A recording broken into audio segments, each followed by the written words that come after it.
Les forces de sécurité de Coruscant. On retrouve plusieurs corps de forces de sécurité pour Coruscant.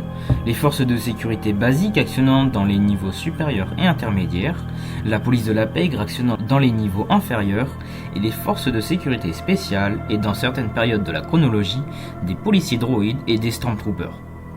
Tout d'abord, les forces de sécurité dites basiques équipées de fusils blaster, eux, ils opèrent pour maintenir la paix dans les niveaux supérieurs et surtout pour la prévention antiterroriste.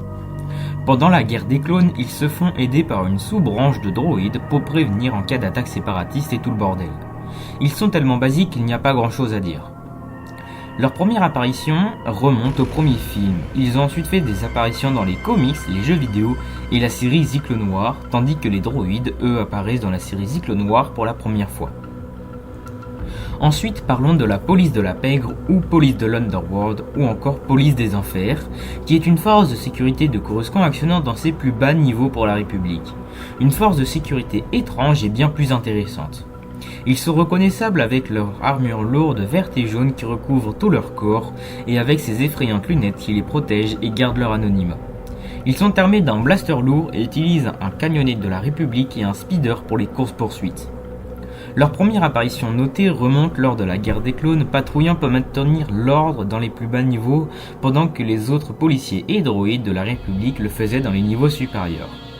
À ne pas confondre avec les Shock Troopers ou Forces spéciales de Coruscant qui eux œuvrent pour les batailles et missions en lien avec le Sénat. Leurs principales activités étaient de capturer les criminels en fuite et de dissoudre les émeutes. Vers la fin de la République, les policiers de la pègre patrouillaient aussi dans les niveaux supérieurs, les droïdes se faisant au fur et à mesure remplacer.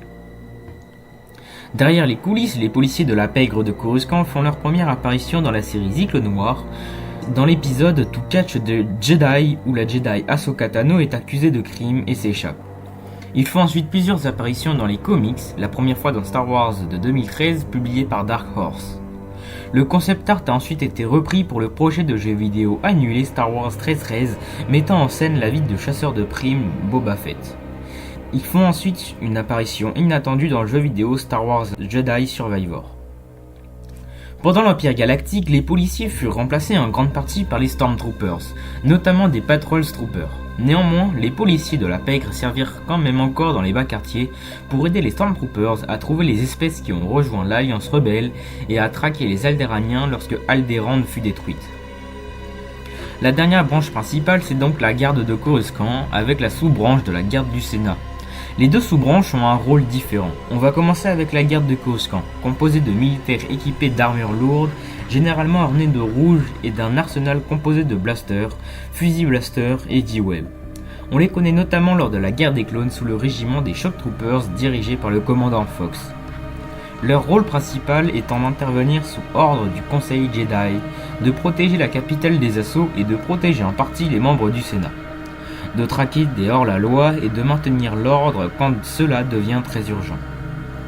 Pendant l'Empire, Chief Palpatine garde le design de l'armure et remplace les clones par les Stormtroopers.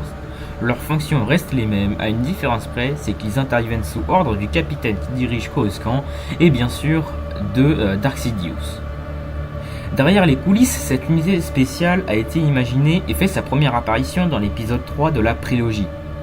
On les a ensuite revus maintes fois dans la série The Clone Wars, notamment dans le premier épisode où ils accompagnent le maître Yoda pendant une mission de diplomatie. Ils ont aussi fait plusieurs apparitions dans des comics et romans et sont apparus dans le DLC de Star Wars Battlefront 2 sous forme de Stormtroopers.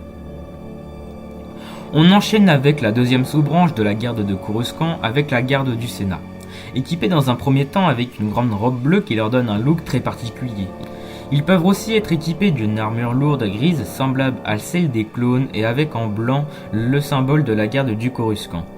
Leur but premier est donc de protéger tout ce qui touche au Sénat, c'est-à-dire les sénateurs, les invités du Sénat, ainsi que les installations. Ils peuvent aussi se déplacer en mission hors de Coruscant sous ordre du Sénat et du sénateur Palpatine, comme on a pu le voir dans la série The Clone Wars. Par exemple, pour conduire des prisonniers politiques séparatistes, mais cela était très peu commun. Les meilleurs de la garde du Sénat pouvaient faire partie de la garde royale de Palpatine, et cela était un grand honneur.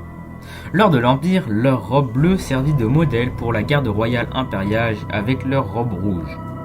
Ils sont apparus dans la prélogie ainsi que dans la série The Clone Wars et dans la série Obi-Wan en flashback. Merci d'avoir regardé cette vidéo qui était un peu plus courte que d'habitude. Si elle vous a plu, n'hésitez pas à vous abonner et à liker. Sur ce, c'était Nova MTG. Allez, salut!